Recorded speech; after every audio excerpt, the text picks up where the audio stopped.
To Titus Talk, ladies and gentlemen. Today is July 8th, 2020, 21. Ladies and gentlemen, we got some AEW, the very first show that they have fans. Well, I believe they had fans in Jacksonville, but now they're on tour. Now they finally left Jacksonville and went to Miami. And ladies and gentlemen, I'm going to tell you, a former WWE superstar made his debut. So, I will tell you who it is after I tell you about this match, because it's about one of these guys that after their match, like an hour away, they get attacked. So we got, ladies and gentlemen, before we get to this, we got the rules or the stipulations of MJF. If Chris Jericho wants a match with MJF, all he has to do is win 4 matches. Simple, right? 4 matches, 4 opponents of MJF's choosing. Could be the Pinnacle, all the Pinnacle guys. But we heard that each guy will have a different stipulation in their match. And Chris Jericho has to beat them. He can't lose one. He has to win every single match. And then you get your match against MJF. So that's the stipulations. And some funny things that Chris Jericho said before we heard the stipulations. He said he would do anything, even something with MJF's mom. Well, he's going to do it twice with MJF's mom. I can't say it because it's on YouTube and YouTube doesn't like it. So I can't say what he said, what he done. It's just, maybe you guys will understand or you guys watch the show. So, I can't say that. But it was funny to me. It was funny. But after that, MJF says it doesn't, the last stipulation was because in New York, I guess, where he's from, that they shake hands to make it official. Chris Jericho didn't want to shake his hand, but if he wants to match, you have to shake MJF's hand.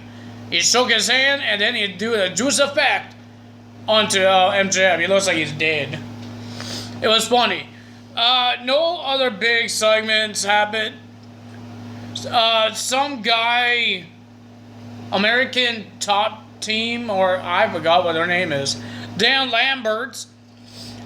Do you guys know who this is? The only way I remember this guy is that he was on Impact Wrestling when Bobby Lashley was in there, and Bobby Lashley was on his team. I guess Bobby Lashley was, he was doing MMA, and I guess he was working with Dan Lambert in his gym or his team. I don't know, because they do the UFC thing. I don't watch UFC. And then he came out and says AEW sucks and all that stuff. And then he says, if I want to watch professional wrestling, I will watch the really old ones of 1980s and 1990s. All that stuff. Well, Dan Lambert did not shut his mouth because the Murder Hawk, Lion Sergeant, came out to attack Lambert's. Poor Lambert.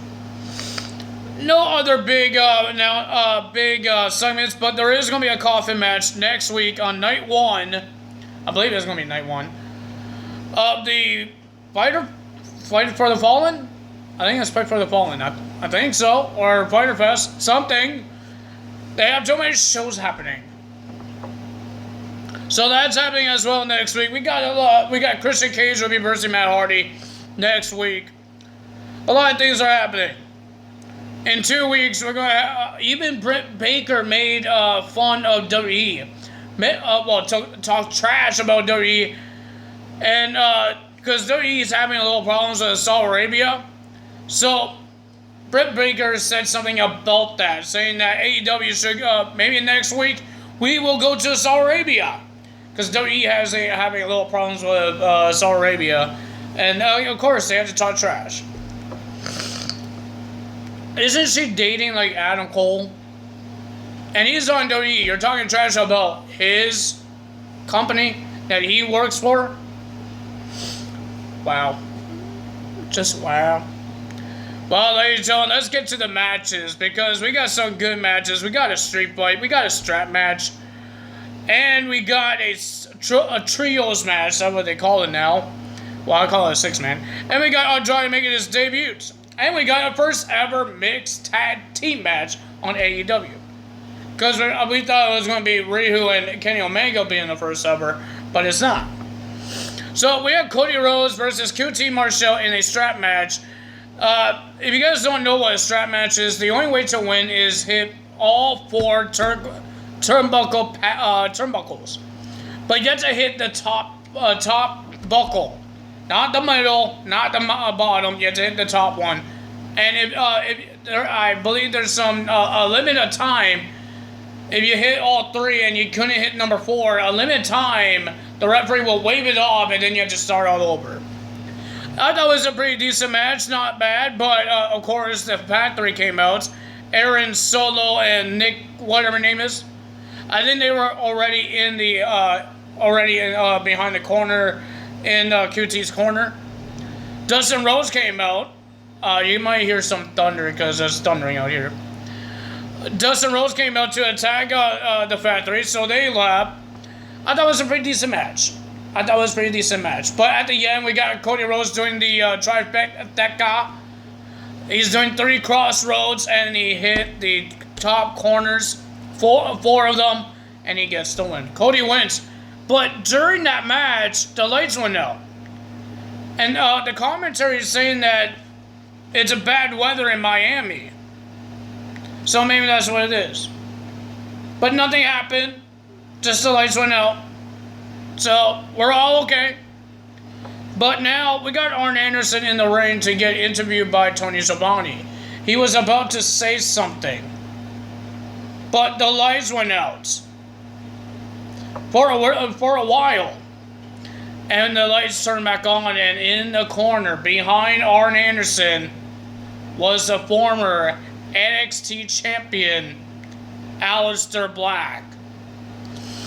Well, now we can't call him that. His name is Tommy N, and he did a black mask onto Arn Anderson.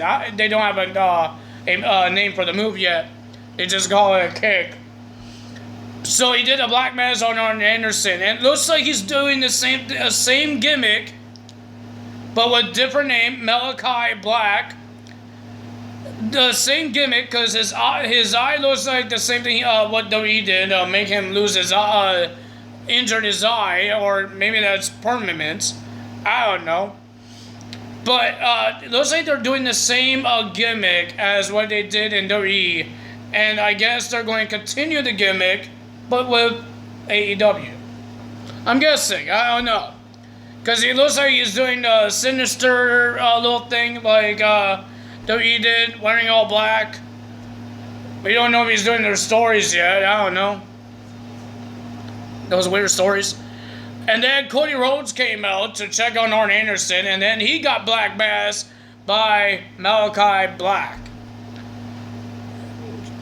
Ladies and gentlemen, Aleister Black made his debut in AEW this week.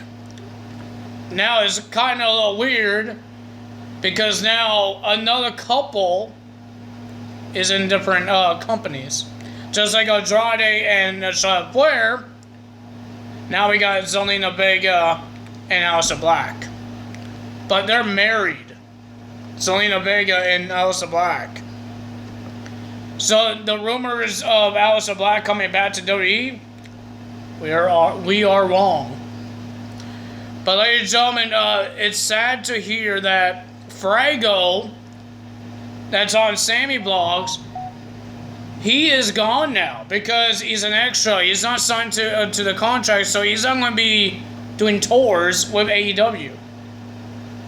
Mostly everybody that's not contracted and that was on AEW Dark, they're gone.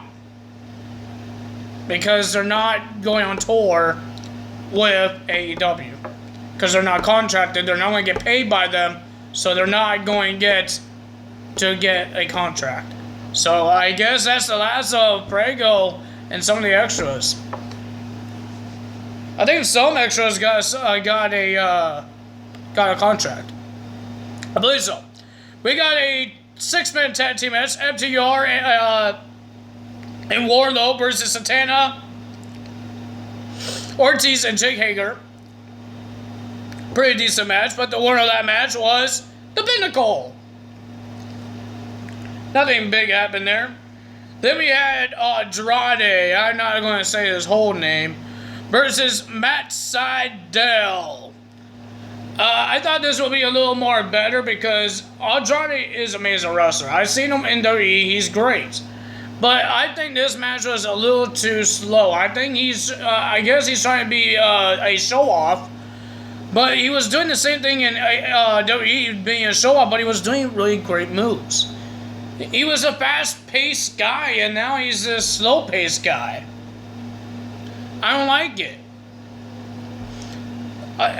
He does the same finisher, he does the Hammerlock DDT and all that stuff. Andrade gets the win, but after that, he choked out Matt Sydal with a belt that he had around his arm. And that's it there. Then we had a mixed tag team match. We have Orange Cassidy and Chris Stanlander versus the Blade and the Bunny. It was a pretty decent match. I'm not a big fan of mixed tag team matches. But we got Chris Stanlander doing a 450 splash onto the Blade. That was crazy. But the winner of that match was Orange Cassidy and Chris Stanlander getting the win. Then we had the AEW World Tag Team Championships on the line in a street fight. It will be the Young Bucks versus Pentagon and Eddie Kingston. I enjoyed the match. It was dangerous, people. It was dangerous. Even the referee got taken out. 2 referees got taken out. But ladies and gentlemen, after a whole bunch of thumbtacks, whole bunch of elite people attacking, Frankie Kazarian was attacking, everybody was attacking each other. But after double super kick onto Eddie Kingston, and then a super kick onto Pentagon to throw him out of the ring, and then they shoved thumbtacks into Eddie Kingston's mouth, super kick those things down his throat. 1, 2, 3, and still your AEW World Tag Team Champions, the Young Bucks. If you guys enjoyed this video and if you guys seen the show and watch the very first that they weren't not in Jacksonville, tell me how you guys thought about it. But ladies and gentlemen, that's all for me today. If you guys enjoyed this video, hit the like button, leave a comment below, hit the subscribe button, hit that notification bell, and I will see you guys tomorrow for Impact Wrestling results. That's all for me today. Tyler's out. Bye!